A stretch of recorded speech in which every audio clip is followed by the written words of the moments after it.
Hi everyone, thank you so much for logging in for our Primus Live today. We are going to start in about 2 minutes.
Hi, good morning and good afternoon, everyone. This is Kaia Parr from FX Primus.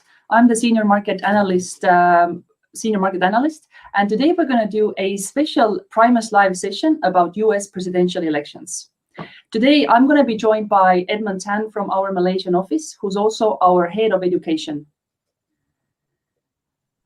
Hi, Kaia. How are you? I'm good. How are you doing in Cyprus? I'm doing great. How's Malaysia? Well, Malaysia is good. Always good food, good weather, and great company around here. Yeah, I 100% agree. One of my favorite countries, so I couldn't agree more. Hey, tell me, what's your feel about the elections today? Well, I've been following the elections for a couple of weeks now. So, of course, Joe Biden is currently in the lead in most of the polls, and Well, I guess the main downfall for Donald Trump, if he does lose the elections, would probably be the COVID-19 situation, how his administration handled it from day one when it started off, when the outbreak started off in the US early this year. So aside from that, I believe shortly we'll be running through Joe Biden's and also Donald Trump's policies to see how they stack up against each other. And of course, from then on, we should be able to get a clearer understanding. And of course, not to forget, we are going to be looking at the technical charts to analyze some asset classes. Perfect, Ed. Yeah, I agree with the sort of view you have on the polls. At this point, I think Biden is indeed leading in most polls. However, we can't really trust the polls, as we can see from 2016 elections. But what's interesting about US elections is that, you know, there's always this Democratic side and Republican side. And effectively, there's maybe 5 or 6 swing states that actually make a difference. So out of all the voters in the US, there's actually maybe 70,000 votes that actually make a difference. So, but I think looking at the latest COVID data, COVID-19 has been spiking in those Midwest states. So I'm not sure if for true Trump fans, this will be a changing argument. But with no further ado, let's look at the policies that we that both of these candidates have highlighted. And I think what's really interesting and very important to mention is that whereas Joe Biden has been very specific about his policies, Donald Trump has been slightly more vague, meaning that he has given sort of the main areas of focus without going into the details. So that makes quantifying Donald Trump's policies and also, let's say, the monetary and the fiscal impact slightly more tricky. So we have outlined 4 different scenarios that can happen. First of all, scenario 1 is that Joe Biden is the next president. We're going to have Republican Senate and we're going to have Democratic House. So this is a bit tricky situation because the president still needs the Congress in order to push through legislation. If we're going to have this scenario, we're going to continue seeing the use of executive orders, the same as we have seen with Donald Trump. We're going to have congressional stagnation, meaning like we're going to continue seeing more quarrels between the Democrats and Republicans. We're going to have most likely deficit financed spending and most likely some sort of tax hikes.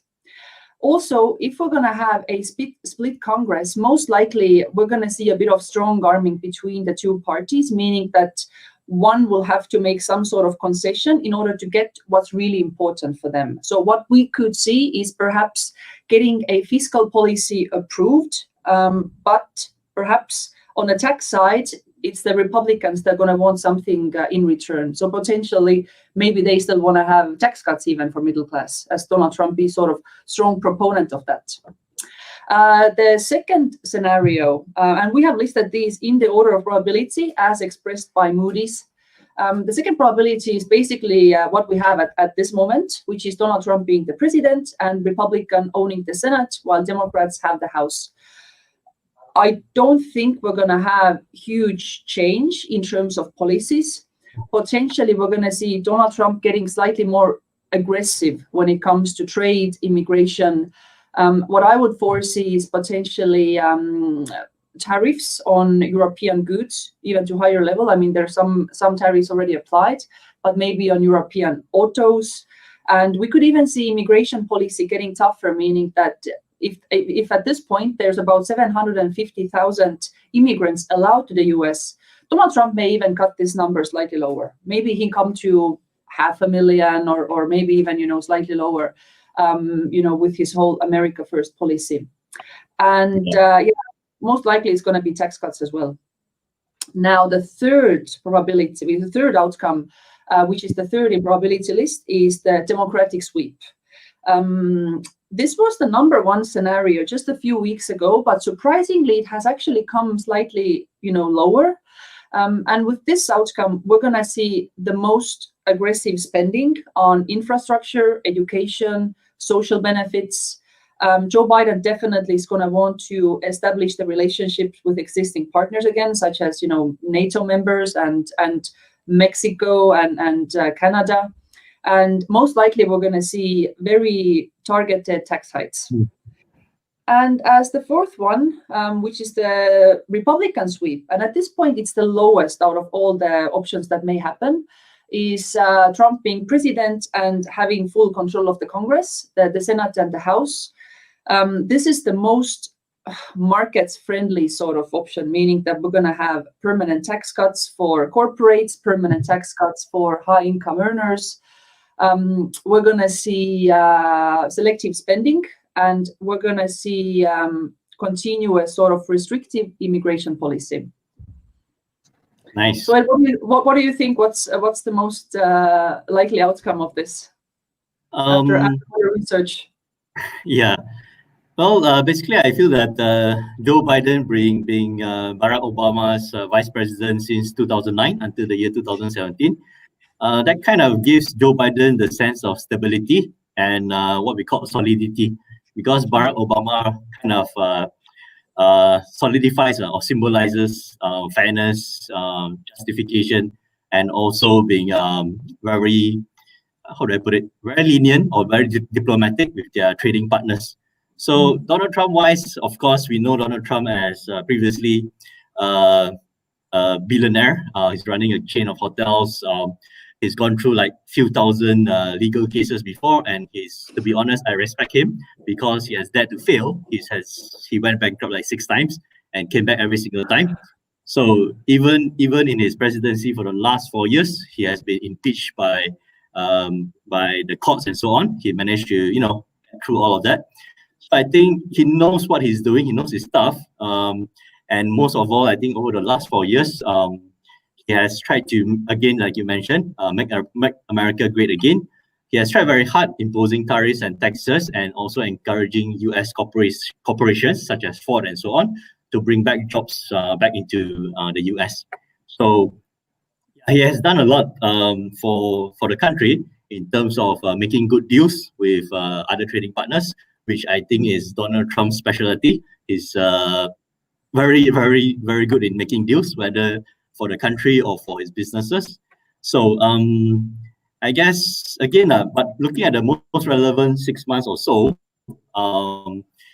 may have come into some difficulty handling the COVID-19 situation.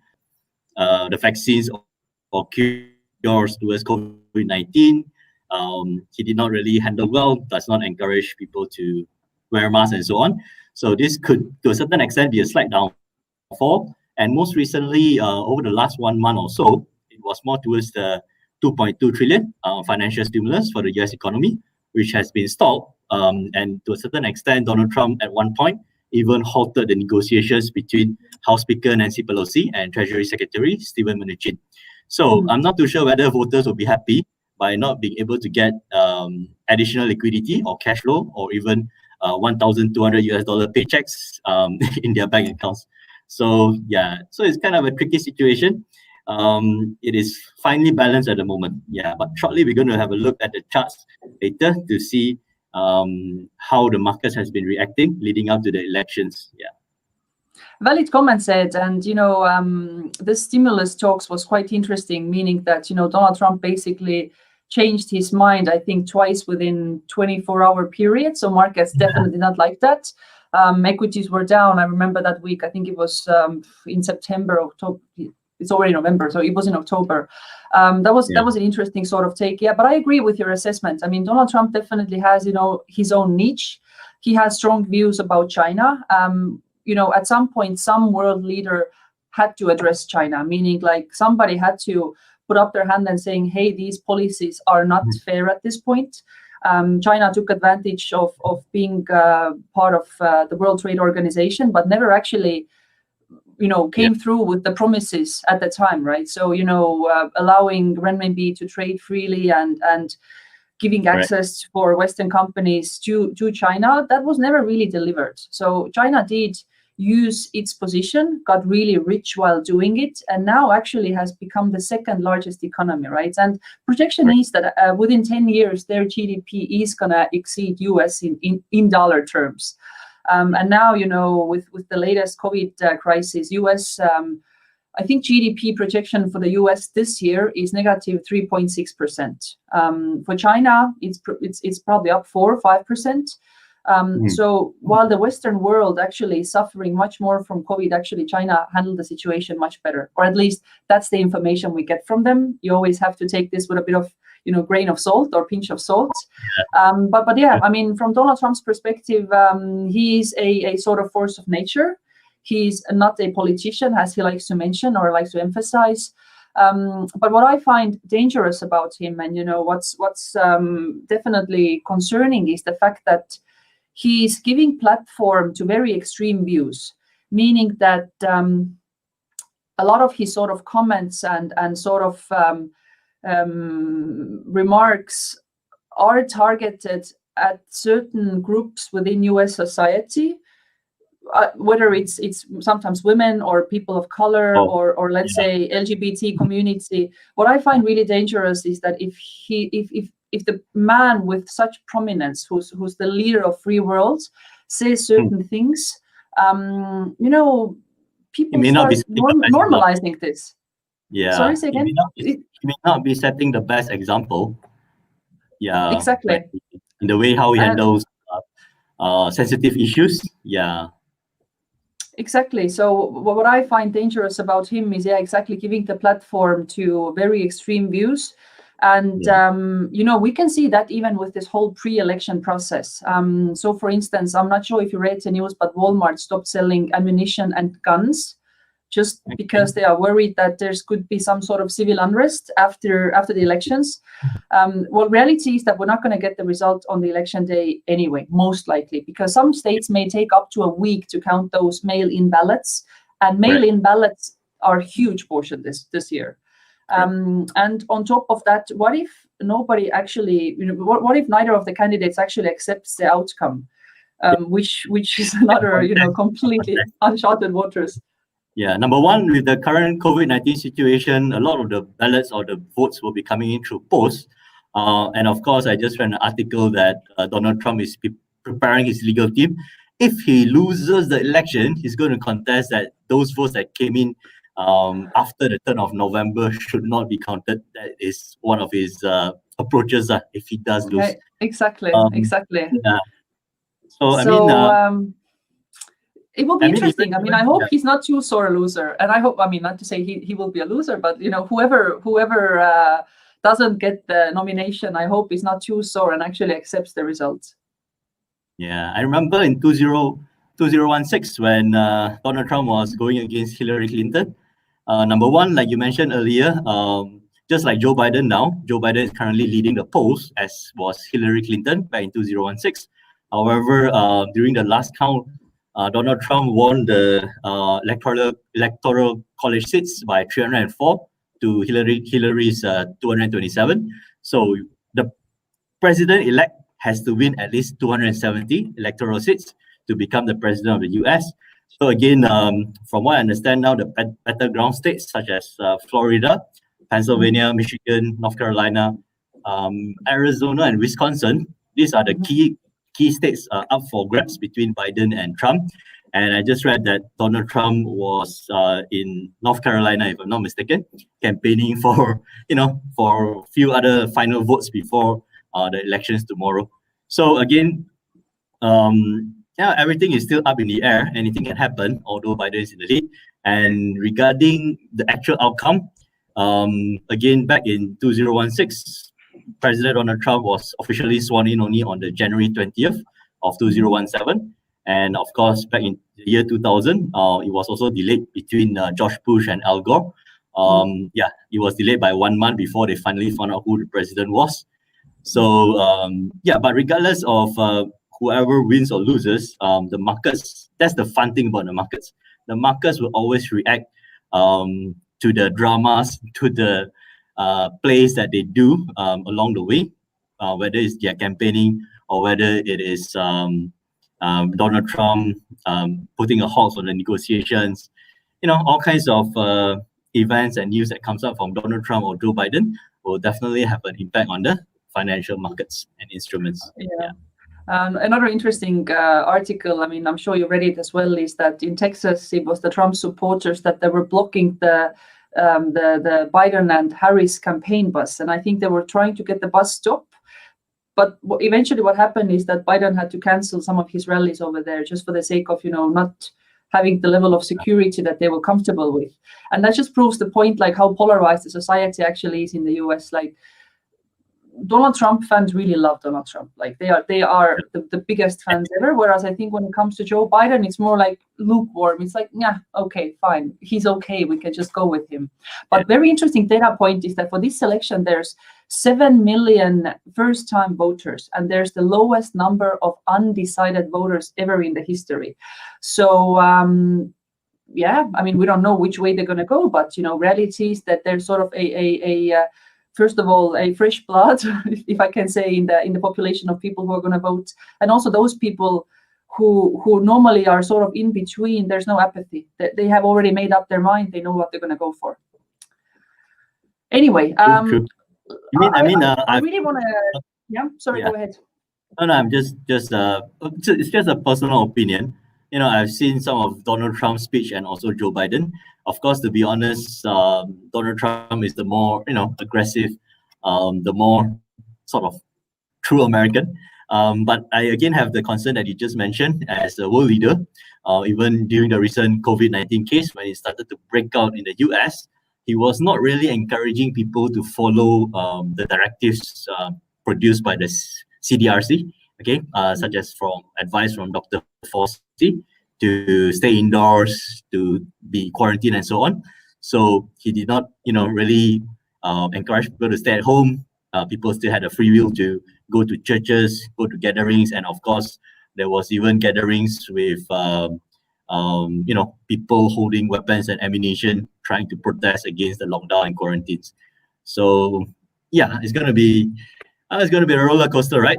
But that's no doubt about that. I mean, it already has been a roller coaster, but I think we're going to continue on this roller coaster for, bare minimum this week, but most likely we're going to continue have roller coaster until January, until we actually get the next president, inaugurated. Ed, I want to really delve into the Biden's policies as well in a slightly more sort of detailed manner. So we have one slide that we have where we have mentioned those key tenets of Biden's policies, and I'm just going to walk them through one by one. So first of all, Joe Biden's focus for the first, let's say, 1-2 years of his first term would be pushed through a sizable fiscal easing, and it's up to $2 trillion. His focus is going to be on climate, meaning that he's going to push through the green energy policies. He's going to take some of the tenets from the new Green Deal that was, discussed at some point. He wants to stop certain mining operations in the US, and he wants to have clean electricity by 2030. And also Joe Biden's focus is to get back on a Paris climate agreement. Joe's focus also is on housing, social security, so establishing a certain minimum wage, I think is $15 per hour. Healthcare, making sure that there's affordable healthcare for most Americans. Infrastructure, which is very important. In the US, they haven't actually, renewed the infrastructure for the last 50 years. A lot of the roads are in really bad condition. Airports, really bad condition. So the dams, apparently, they're becoming slightly hazardous already. So US really needs this fiscal sort of stimulus for infrastructure, and also education is a tier of his. But the beauty of that type of spending is that if you're going to start building infrastructure, you're going to need people to actually work. Somebody has to build that, right? So you're going to create jobs, and through those jobs, you're going to have revenues, which is going to also help corporate revenues. So it's a bit of like a trickle-down effect. Yeah. So on a static, multiplier effect on the economy. Multiplier effect, exactly, yeah. So on a static basis, his policies are projecting about 2.5 trillion deficit, but on a dynamic basis, if you take consideration those revenues that come from tax, it's about 2 trillion. It's still huge. I mean, no doubt about it. US has the highest debt to GDP. Actually, it's now even exceeding the Second World War. So it's definitely a huge sort of chunk of debt. But at the same time, on the flip side, we have the lowest interest rates in the history. So until the interest rates are going to stay low, which the Fed has committed until 2023, the debt will not be a drag on the economy on the assumption that there's enough market to absorb that debt. And I think that's the point where the Fed has to step in, because there's no way that the global markets can absorb that much debt. And on the assumption that there's still, it's going to sound really weird to say, but trust in US dollar. So there has been discussion about US losing its sort of dominance in the world, and especially the dollar losing its reserve currency status. But I think we're still slightly far from that. But, these cracks may start appearing, the higher the debt US is going to accumulate. Yeah, correct. Then there's also discussion about tax hikes on corporates and high-income individuals. So for high-income individuals, Joe Biden has suggested 39% tax rate. And for corporates, so there's some tax reversals he wants to do.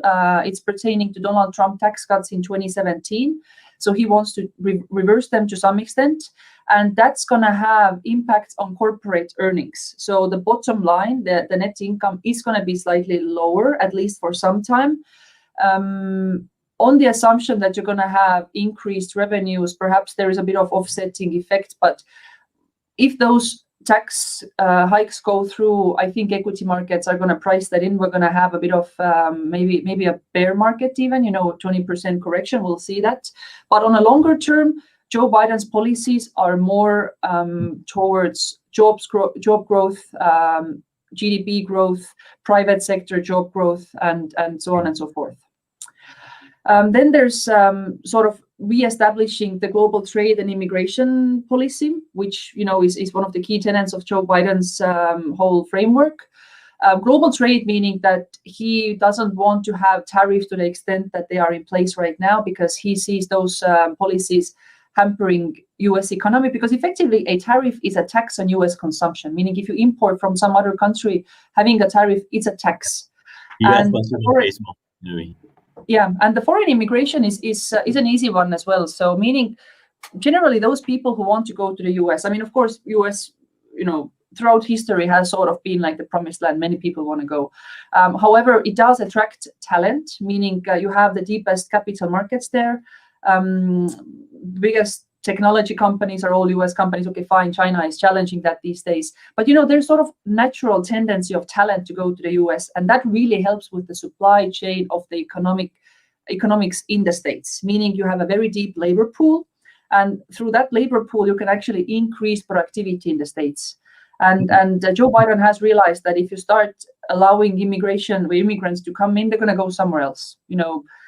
I have to use myself as an example. I'm not to say I'm an immigrant, but I have migrated outside of my country. For me, it was Singapore originally, because again, once you realize your own country is not offering you the opportunity, you're going to go somewhere else. And US has been number one, for so many decades and also centuries. Knowledge and talent. Exactly. The land of all opportunities, right? So. Yeah, nice. Then I wanted to also mention the China policy, which is, big divergence between Biden and Trump. Trump has this unilateral view. I'm going to deal with China. Biden is more, trying to engage with the partners. So he probably wants to go through a World Trade Organization, force that organization for China to come to the playing field with the Western countries. Yeah. About the effectiveness, I don't know. We shall see. But Biden has said that he will continue this, tough policy. And then I've touched already on the green energy point, but also the decriminalization of cannabis and actually legalization, which is Biden's vice president candidate's one of the tenets. So Kamala Harris has mentioned that, this is one thing that U.S. should address.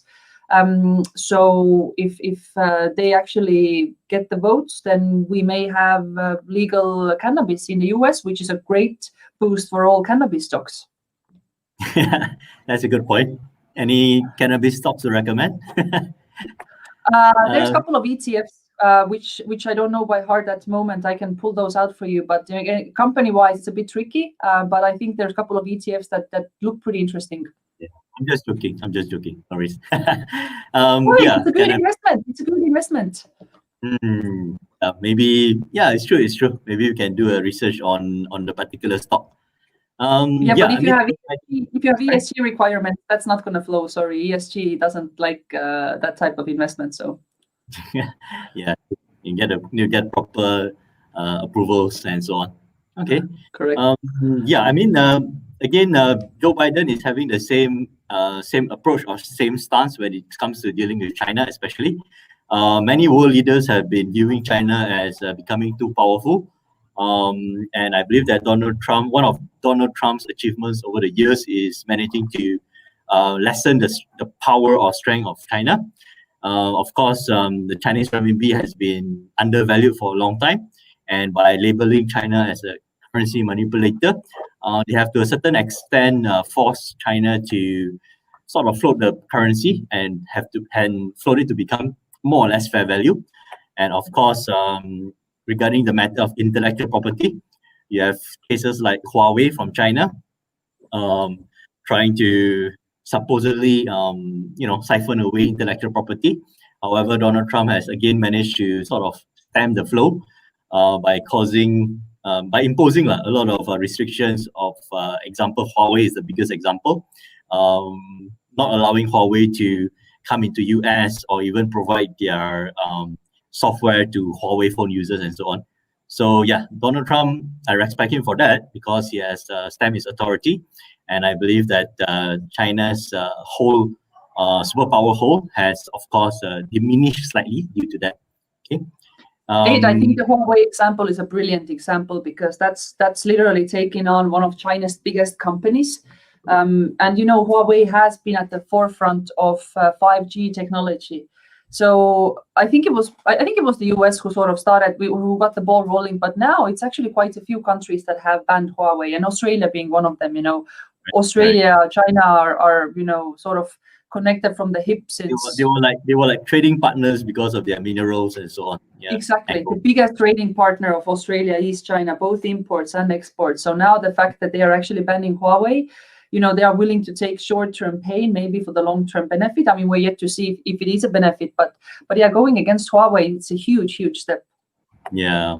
I mean, Canada kind of, what do you call it? Canada actually seized or captured the chief financial officer of Huawei, I believe. Correct. Yeah, you're right. And so on. So Canada, Canada the daughter of the founder as well at the same time. It's not just the CFO; it was the daughter of the founder. So also the founder's daughter. Yeah. That's a pretty aggressive move on the Canada side as well, I have to say. I think that was a big slap in the face for Huawei and China, by apprehending the founder's daughter over there.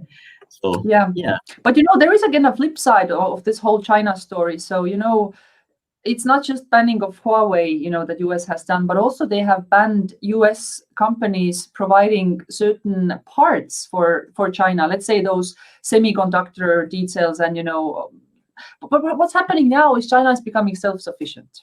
Correct, so they don't even want to rely on Western countries anymore. And it's similar to what Russia did when the Western world imposed sanctions on Russia. For instance, apparently the mozzarella cheese coming from Russia these days is much better than coming from Europe.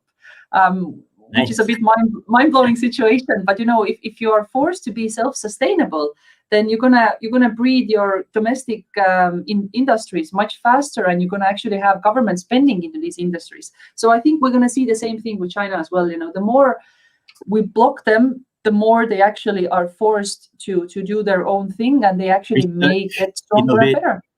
Yeah, I think. Of course, we have to give it to China also for being very innovative, coming out with their. I think US kind of banned Huawei from using Android operating systems on the mobile phone, and if I'm not mistaken, Huawei actually designed a brand new operating system on their own. So Correct. That's pushing the boundaries of innovation and technology, which I think is great. And to be honest, if US, such as Joe Biden's policy on putting more resources into education and technology and innovation, I think that will help the US in the next 5 to 10 years as they groom their future technology leaders. So I think that will give them a competitive advantage. If it does happen, if Biden gets his way with education. Yeah, we'll see. Ed, how about you walk us through some of the Trump's policies? Okay, Donald Trump. Okay, let us have a quick look. So I noticed a few major differences compared to Biden's policies. Number one, of course, Joe Biden is more towards increasing corporate taxes. And of course, Donald Trump is more towards reducing corporate taxes. So I would say that Donald Trump is more pro-business oriented and Joe Biden is more human oriented. Okay, Joe Biden kind of wants to take care of the middle income and lower income people. And Donald Trump currently looks like he's trying to take care of the big boys, okay, by reducing taxes on corporations. And of course, each one has its pros and cons, but this is one of the major differences that I see between Donald Trump and also Joe Biden. Another one that I'm looking at, of course, is Donald Trump's focus towards less emphasis on the environment and also climate change, which I don't think is right, because we have seen over the years the devastation in terms of health, human life, and also economic costs. The devastation caused by climate change, floods, thunderstorms, earthquakes, major natural disasters are way higher than the economic cost. Saved from allocating the resources towards climate change. So again, Donald Trump to me is a business-minded person, and it's all about the bottom line, profits, and to a certain extent at the expense of the environment. So I don't really agree with that. I'm kind of an environmentalist myself. So I'm all good for Biden in terms of Joe Biden's climate change and green energy policy, solar panels, and so on. And of course, I guess the third one would be, well, to a certain extent, Donald Trump, of course, is more heavy-handed when it comes to trade wars and dealing with trade policy with other countries, whether it is China, European Union, Canada, or even Mexico. At one time, Donald Trump wanted Mexico to pay for building a wall between the borders of Mexico and US. Of course, that didn't materialize. I think, the Mexicans know they're right also. But again, Donald Trump is more heavy-handed. He's not shy to stamp his authority. He will, if he gets his way, he will definitely do it. He's up to 50% tariffs on certain goods from China. And of course, early this year in January, there was supposedly a phase one trade deal to try to recover situations, recover the differences between trading between US and China. Okay, but of course that was kind of interrupted by the COVID-19 situation. And of course, Donald Trump was not shy. He was one of the first kind of to blame China for the virus. Okay, so yeah, it's a tit and tat story for the trade war. I don't see it ending anytime soon. Of course, if Biden takes over the presidency, he could be slightly more lenient, as you mentioned. He will go through the proper channels, such as the World Trade Organization, to send his messages through. Okay, so let's see what else we have for Donald Trump. Okay, I'm going to ask a quick question. What do you think? What's your view? Like, Donald Trump and Biden have sort of two different approaches to infrastructure and also the cuts. So Joe Biden has sort of the mindset, okay, let's gonna spend, but we're gonna, get some of the money back through revenues and taxes and everything. For the country through taxes. Whereas Trump has the perspective, oh, let's spend less, but also let's cut. So what do you think? What's the sort of what's the right way to go? Well, I believe there's never a perfect way. Number one, there's never even a right way or wrong way. There's just a way, do or don't do. So I believe that doing is better than not doing. A lot of times, whether it's politics, business, or life, a lot of times it's about taking action first. Of course, along the way, if it doesn't work out, we improve on it, improvise on it, and do what we can to make it better. But you will never know until you try your best to plan, budget, and forecast what will happen. But again, nothing really ever happens according to plan, not every single point, but we still try our best to plan. But most important is the ability to improvise along the way. If it doesn't work well for a certain policy, he has the team or the regulations or the willpower to make the necessary amendments to make it better. Yeah. Understand. I agree with your view. Like some sort of action has to be taken at some point. But I do think that now that we have those historical low interest rates, it may be a wise idea actually to make the most of them and actually get the economy sort of moving again, because right now it's just pretty much on hold, right? I mean, money velocities, it's historical lows. US is on the verge of actually having a deflation as well. I understand that the headline CPI is like 1.4% at this point, but the way US measures inflation, it's a bit of a joke. So I think you need to get the cash flows moving. Yeah, I mean, so far this year, since March this year, I believe the US has pumped in around $3 trillion US, and again, they are in negotiations for at least another $2 trillion. Unfortunately, it won't be passed before the elections tomorrow. The only downfall again I see for slight downfall for Donald Trump again is this $2 trillion, which did not get approved before the elections. So I think this will turn off a lot of voters. The second one, of course, is how Donald Trump handled the COVID-19 situation. Person to person, the death ratio or the infection cases in the US is one of the highest around the world. I think this too could be his downfall. Yeah, of course. I mean, US has 25% of all the cases, and yet they contribute like 4% of global population. Yes, they test a lot, but at the same time, hitting records every single day for the last week, basically. I think last week only they added like 500,000 new infections.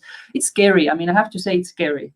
Having such, lack of responsibility from the leadership, for me, it's just completely unimaginable. Like, how can you be president and, not even push through wearing a mask, which is the absolute bare minimum, how to protect people. Yeah. So again, of course, Biden will have his supporters. Donald Trump will have his supporters. But I guess it comes down to the current sentiment of the voters. Again, if voters are looking at the current economic situation, most of them will not be happy because most of them are still out of a job. Although it has improved since the month of March when unemployment rates hit more than 20%, currently it's hovering about 10% unemployment rates. And of course, like I mentioned, the current US citizens, they are not getting the extra financial stimulus to be, circulating in the economy. So again, that could be a major factor, deciding factor of whether Donald Trump gets re-elected or not. Yeah, I mean, I agree. I mean, unemployment rate, yes, has come down, but unemployment rate is a sort of function of labor force participation, right? So you do have a portion of people who have completely stopped looking for a new job. So I think the impact on the labor force is still around, whatever, 18 to 20 million people unemployed or part-time or whatever, some sort of arrangement, but not the full employment. So we are yet to see like how Donald Trump is going to get those jobs back. He doesn't have a plan, to be honest. That is, for me, again, the concerning part about Donald Trump. So first of all, he doesn't have a clear healthcare plan. He doesn't have a clear plan how to get the jobs back. It's just some of the cuts and, some infrastructure spending that he has put forward, but there's nothing tangible. There's no actionable item on the day he gets inaugurated. So it's sort of, let's just play it by the ear and see what's going to happen. How am I going to feel on that day? But I agree with your pro-business mindset that Donald Trump has. So if those tax cuts are made permanent, the ones that were introduced in 2017, I think there could be some sort of positive impact on equities, meaning that we could see S&P and NASDAQ maybe, I'm not sure if they're going to reach new all-time highs, but they could go higher. However, I do feel a lot of the positive sentiment has been baked into the valuation already. So first of all, we are at peak valuation by whatever means, right? Look at the PE ratios. It's exceeding 2,000. But what's really interesting is that 81% of the companies who reported, let me rephrase that. 81% companies exceeded their earnings estimates this quarter, but equities went down, which tells me that the optimism was already in valuations in probably August. Already factored in. Yeah. Exactly. Correct. The S&P 500, the Dow Jones, and the Nasdaq hit their historical highs on 1st of September this year, and has tapered off since 1st of September to lower levels now, leading up to the elections. And of course, not to forget, over the last 2 weeks or so, the number of COVID-19 cases in the US and globally has been spiking up. So currently we have countries such as France and Britain, going back into lockdowns. So if you notice the spike in COVID-19 cases, oil prices has been going down for the last 4 market days from about $41 US West Texas oil all the way down to about $34 US. But of course, the recovery was pretty fast over the last 24 hours. Oil prices has spiked back up to about $38 US as we are speaking. So I'm pulling up the oil chart in the background as we speak, because I have to be honest, I haven't even looked at the markets today because we have been preparing for this this webinar, but you are right. I mean, very nice recovery. I'm looking at oil futures trading at 38.99, so basically $38. Nice recovery. I agree, but again, oil is an interesting one. Oil tends to be like the intermediate link between the financial markets and real economy, right? So it's always a very good indicator of potential inflation or inflation expectations, because the moment you're going to have economic growth, you're going to need more oil, because that is the primary energy source still until this day. So the fact that we are very low with oil tells me that, I don't think the market participants can sniff inflation anywhere. I think we are more in deflationary environments. And now with the lockdowns that you mentioned in the UK, France, Italy, I think Germany also. Germany, exactly, and the country where I'm at, in Cyprus, potentially introducing some sort of restrictions.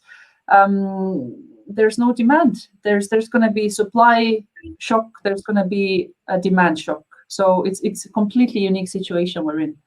Yeah, I don't think inflation is going to go up anytime soon. Like you mentioned, even the Federal Reserve, US Federal Reserve, they are expecting, or they are trying to push for inflation to hit 2% and above before they start even considering to increase any interest rates. So that won't be happening anytime soon. Like you mentioned, at least until the year 2023, if you are lucky.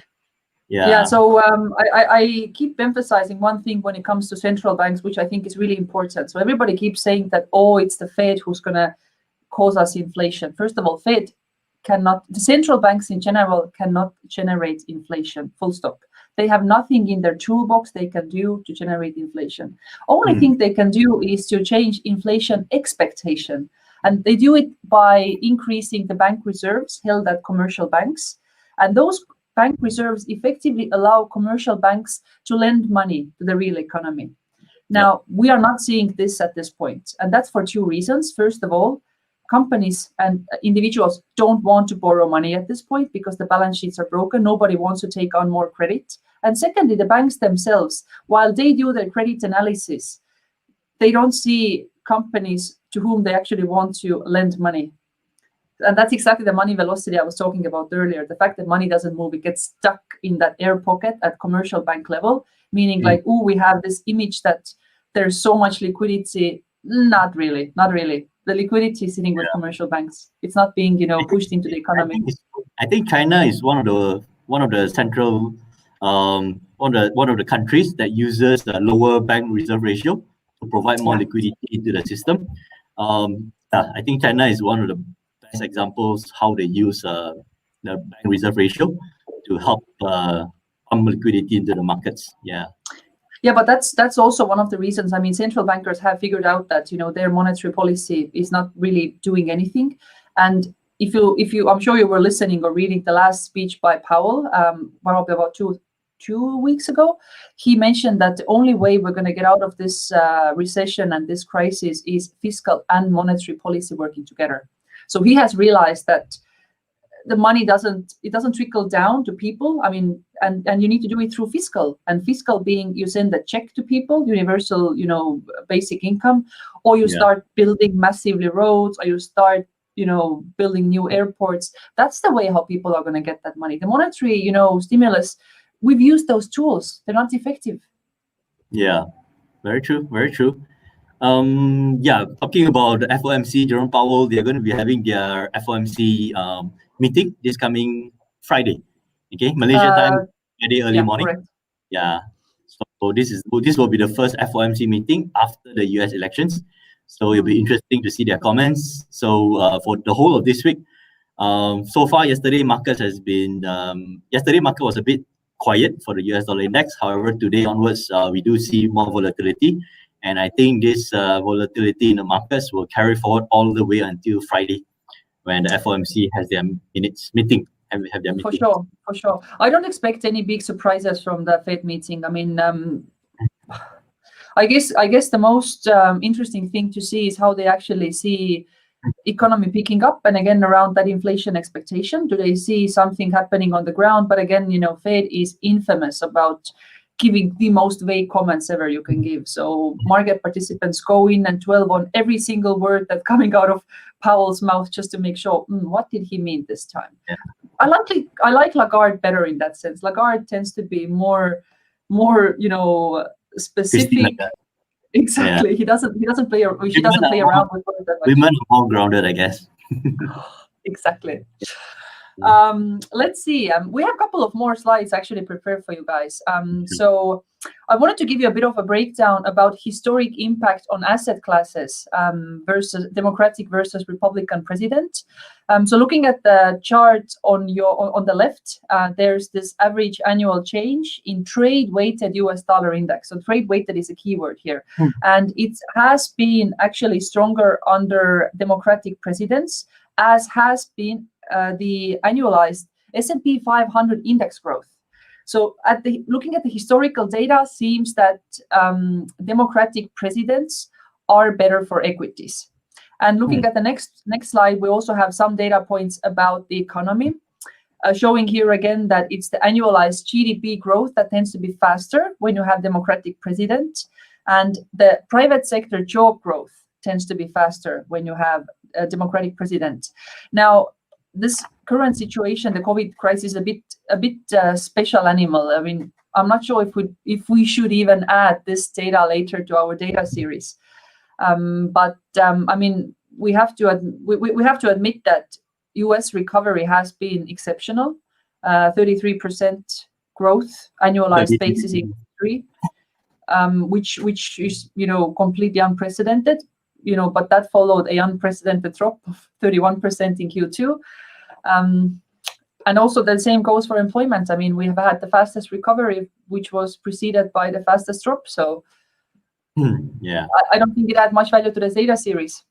I'll just mention that we're using Nordea Bank's research for this data. Correct.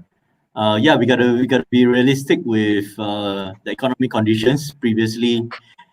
Before the pandemic, before COVID-19, during the start of the pandemic, and also I guess towards the middle or hopefully the tail end of the pandemic. So we got to put it into a proper perspective. Got to compare apple to apple, and got to compare apple to apple. Yeah. How about to show us some charts as well? Let's see how the asset classes are doing as we speak. Okay, so. So this is the MT4 charts. This is the US dollar index as we are speaking. This is how I interpret or analyze the markets on a daily basis. Number one, this is again a daily chart. This is a 1 hour chart, and I will normally try to identify the support and resistance levels. Okay, so this was just last week when the US dollar was going sideways. Okay, so US dollar was sideways on 22nd, 23rd, and 22nd, 23rd, this was last month, Thursday and Friday. Okay. So on Thursday and Friday, the US dollar was mostly consolidating, and towards the following week, 1 second, sorry about that. Okay, 22nd, 23rd, yeah.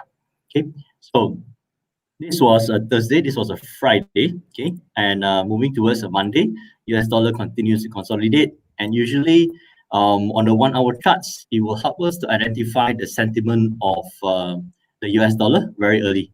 Okay? So after consolidating for 1, 2, 3 days, the US dollar finally pushes up on the 28th of October. Okay, so it comes up from 93.06 and goes up all the way to a high of over here. Okay, this was just yesterday, a high of about 94.23.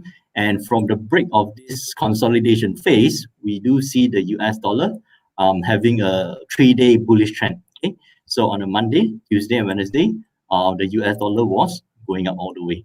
Okay?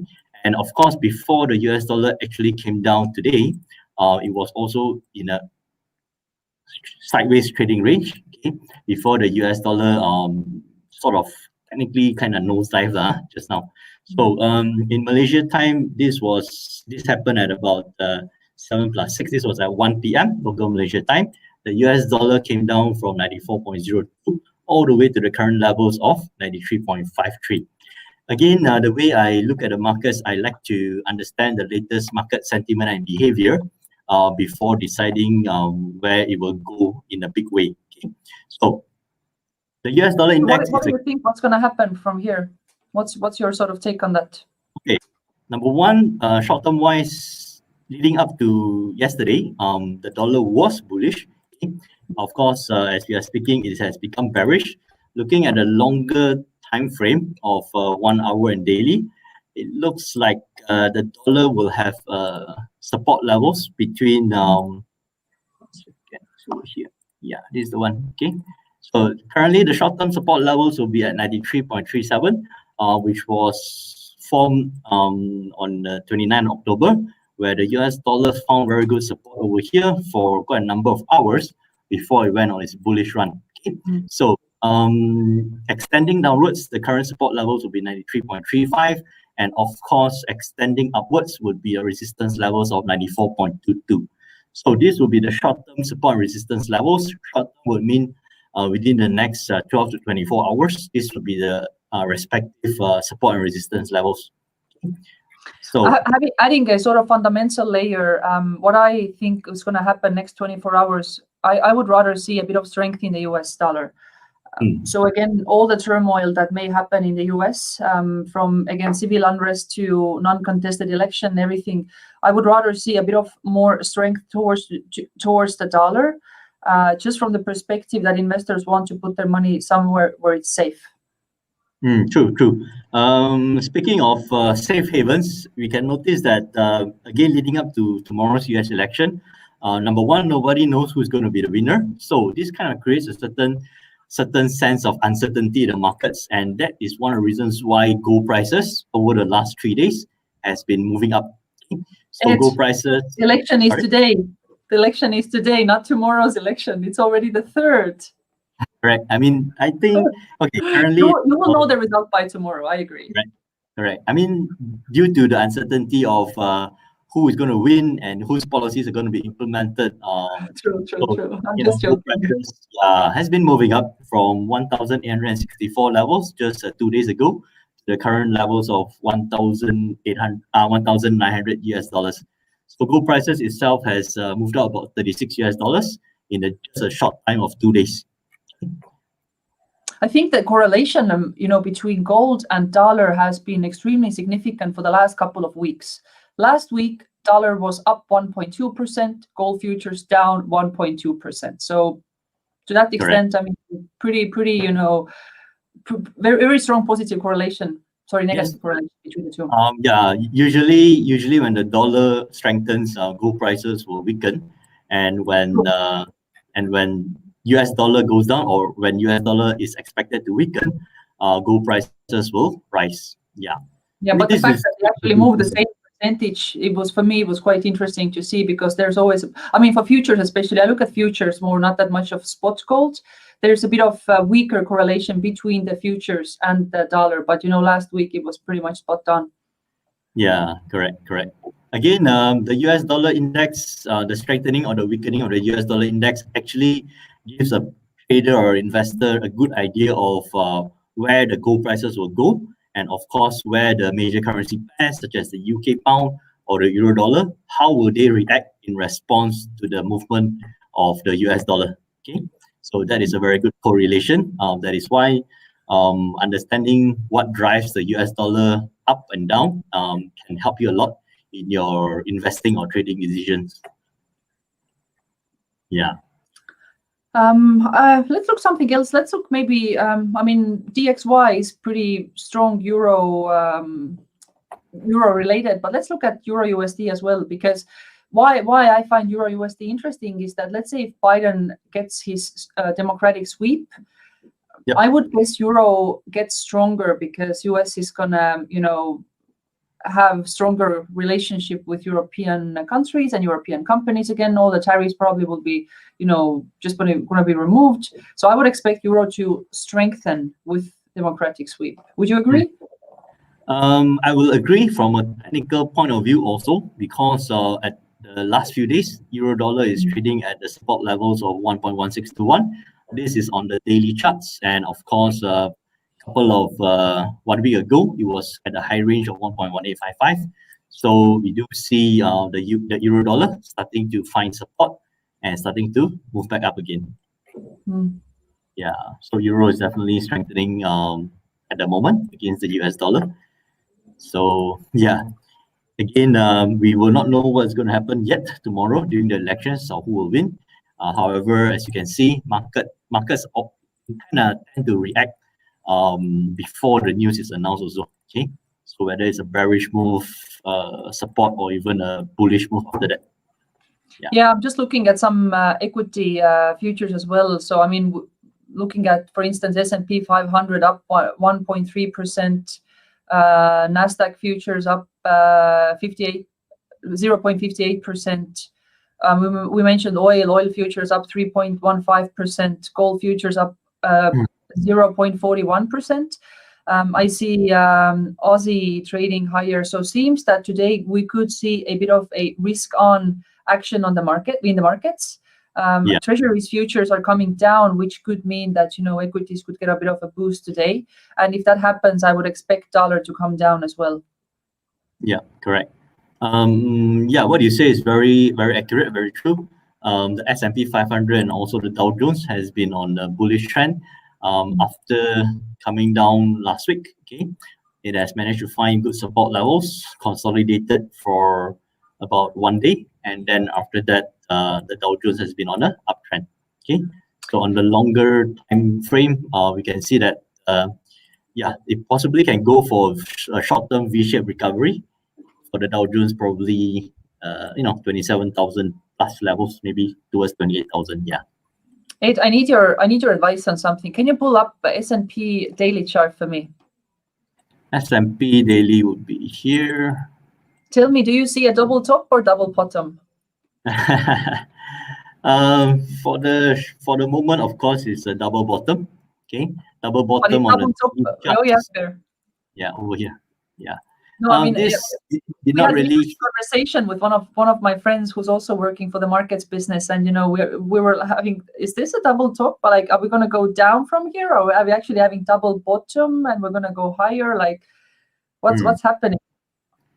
Okay, from my technical point of view, number one, this top here did not really hit this particular high here, which was on, again, the 1st of September, when all the equity indices hit their historical highs. But I would look at these few candles over here, 1, 2, 3, 4, leading up towards almost a high. Okay? What I see here, 4 daily candles moving up, it means that the bullish momentum or energy has sort of exhausted itself after 4 consecutive days of a bullish move, and then naturally nothing goes up forever and nothing goes down forever. Okay, so then after the prices starts to pull back down. Okay, a lot of times markets will do the things that most investors or traders least expected. Yeah, so that's the beauty of the markets. Yeah, correct. Markets has its own behavior and language, you would like to call it. So, but when you scope down to a slightly shorter time frame, such as the 1 hour or even the 4-hour charts, you should be able to see that it has formed a resistance, okay, on the 1 hour charts. And again, it is starting to form a lower low and a lower high. Okay? So technically that represents a bearish downtrend. Again, you see here, 1 day, 2 days, 3 days, 4 days of consecutive rise in the S&P. So yeah, again, it cannot keep on going up forever. This consecutive 4-day bullish move will have to end. Okay. Yeah. So yeah. We have actually a few questions that have come in as well. I'm just gonna read some of them, and maybe we can tackle these together. I mean, the first question is my favorite question. It's $1 million. It's not even $1 million. It's, I think, $21 trillion question, because that's the size of U.S. economy. Is who will win and what will happen to the dollar? So no. Yeah, I mean, again, we can't tell the future, definitely. But we can try to understand. Okay, if you are wanting to know who may win and trying to take a trade or find certain financial instruments to get some profits, I believe that if you do some technical analysis, you should be able to gauge where the market has been, where the market is currently at, and where is it likely to go later. Okay, so again, even if there is less impact from the US elections, there will always be market movements happening. For example, this afternoon, US dollars weakens, the UK pound strengthens. Okay, and also when the US dollar weakens, we also see the gold prices rising up. Okay, it's a lot to do with how we understand the correlation or the impact of the news on the prices. I agree, yeah, and again, like we have mentioned, most likely, each of the candidates has at least certain medium-term effect on asset classes. Short-term and medium-term. I mean, long-term, who knows what's going to happen? We could have another pandemic in 4 years from here. But point being is that most likely Donald Trump will be more beneficial for equities. Most likely Joe Biden may not be in the short run. Let's say maybe for the first couple of years. But once the economy starts picking up, I think equities will do better in Joe Biden's sort of presidency, and which will mean a weaker dollar. So this type of analysis is what one should do. But again, we are not here to tell you what to do. Our session is only for educational purpose. We're not giving any trading advice. We just tell you what we see happening on the charts and how we, sort of read the fundamental information. Interesting thing though is that I was just listening to one of the interviews today, and there's a quantitative sort of data company in the US that ran God knows how many simulations, basically going through all the electoral college votes and so on and so forth. And in 84% of the cases, it was Joe Biden who won. Again, that doesn't mean that there's no tail risk. 16% is still a significant percentage. But point being, out of all those combinations that can happen, it's sort of weighing towards or skewed towards Joe Biden at this point. Yeah. Let's see what else we have. You wanna add something else? No. I agree with your comments. No worries. I totally agree with it. Then there was a question how gold will react with the US election. I mean, again, gold being the sort of safe haven asset, it may increase, but at the same time, gold generally tends to be the natural hedge for inflation. If the markets don't see any inflation happening, then I don't see much push for gold. What do you think? Well, a lot of times traders or investors, when they ask a question about gold, will it rise, will it fall? I think we should also, as a trader or investor, we should also put a time horizon on it. Time horizon means that when you ask these questions leading up to these US elections, if it's within a few days or within like 4 to 12 hours, of course, we do see gold prices rising. Again, due to the uncertainty caused by the elections, nobody knows who's going to win. Nobody knows what kind of impact the respective presidents and their policies will have on the economy. And that is one of the reasons why gold has been rising in the short term within these few days. Yeah. So you got to have your time horizon, because, unless you're using the Dow theory, where in the long term, everything goes up. Okay. But I love your comments. In the short term, definitely the best comment ever. Yeah. Yeah. I find exactly the same thing. People often ask question, how will this do? How will that do? I'm like, what time frame are we talking about? Today, tomorrow, next year? So, I mean, spot on. I mean, always have to specify what is your investment horizon. These days, people think of they're investors, but they want to buy and sell within 6-month period. That's not being an investor. That's being a trader. There's a big difference there. Yeah, true. So you got to be specific in your what would you be expecting? Okay, in terms of time horizon, that's very important. Yeah. Next question. I mean, I appreciate somebody has actually made an effort to write a sort of commentary and slightly longer question, and it actually touches upon a topic which plays equally important role, and that's the COVID crisis. So basically, question being, if Biden wins, how is this going to affect the dollar index? In other words, if COVID spreads and Biden wins, then can we expect 25 correction in the market? I'm assuming it's equities market. With COVID, the travel bans are going to be in place, and if it spreads like last time or even bigger, under that circumstances, we can expect negative price for crude, as inventory position is anyway very bad, and it's up to the brim. Anyway, I'm just going to rationalize the question a bit. First of all, with the COVID spread, are we going to see equities market correcting?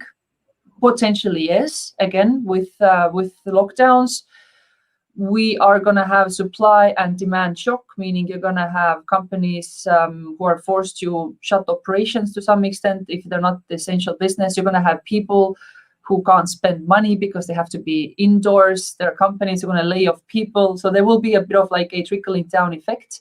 And again, on the crude oil, spot on comment. I mean, if we're going to have travel bans, sure, there's impact on crude oil, although of course the bigger factor for the oil price comes from the industrial side of it. So it's not whether you and me take a car today, it's rather what's China doing, in terms of construction and manufacturing and everything. Yeah, I think we got to look at it from a realistic point of view. Just remember that COVID-19 is, I will call it a natural disaster. Okay, just like every other natural disaster, whether it's an earthquake or a flood situation, no president in the world can have a major influence on it. If it happens, it will definitely affect the economy. It will trickle down from top to bottom. The most that any president can do is look into the recovery plan. Okay, provide sufficient funds and support to the people, and of course, hopefully in the process of recovery, whether it's building infrastructure or even coming out with a vaccine, manufacturing the vaccine, distributing the vaccine, logistics and all that. Of course, all of that will have a positive multiplier effect on the economy. Okay, but just gotta be realistic. As pandemic will be a pandemic, and at the most, countries such as the US will try to keep on pumping in money, financial stimulus like the 2 trillion which they are discussing.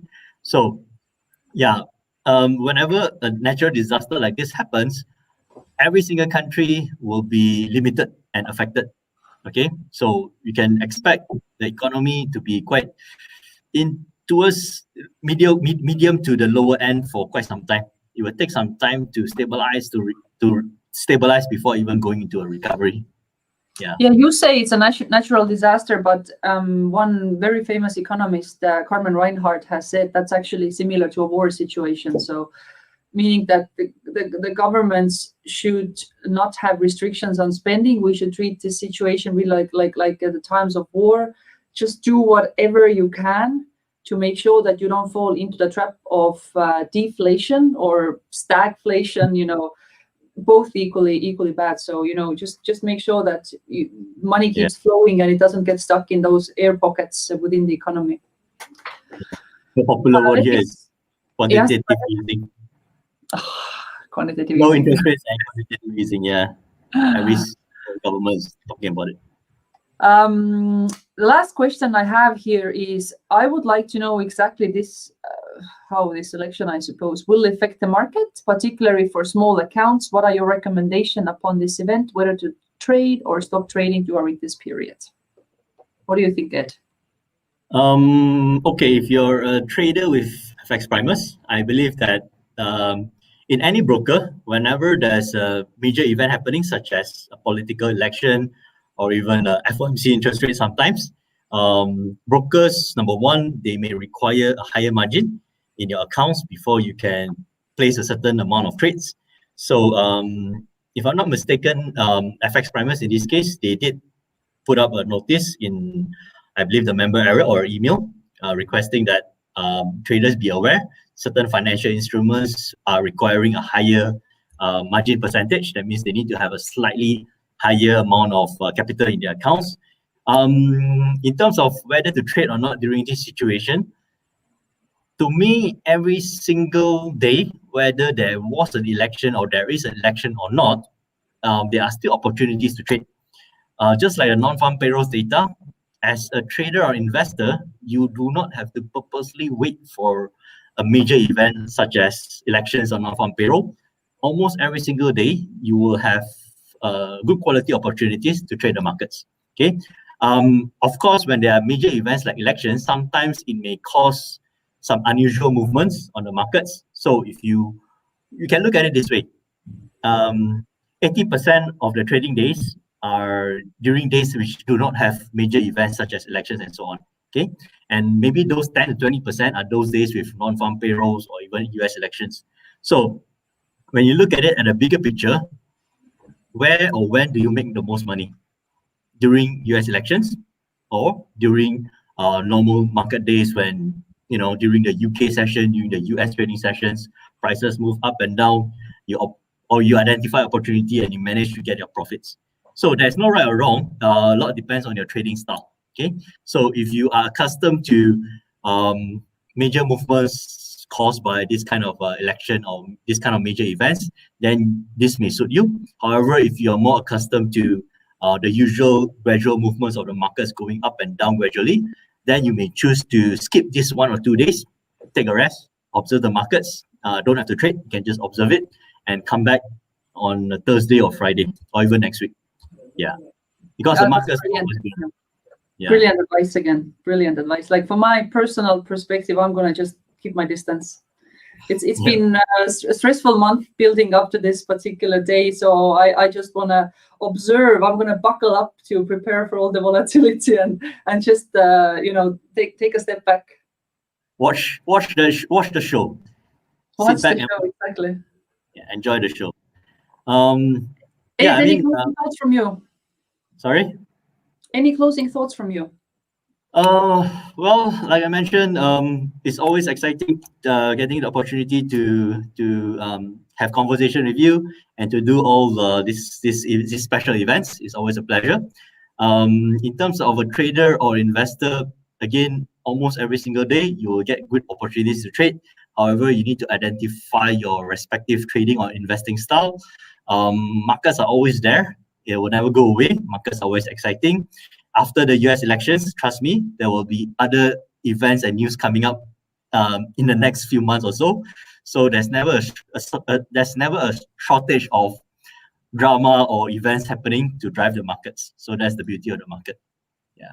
That's brilliant. Thank you so much for that. And with that, I think we're gonna finish today's session. Thanks everyone for joining. It's been a very, very interesting discussion for the last 1 hour and 15 minutes. I think that's one of the longest Primus live I have done. So thanks everyone for logging in.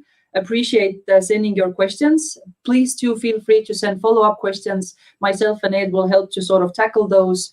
But with that, thank you again, and we'll see you soon, hopefully. Bye.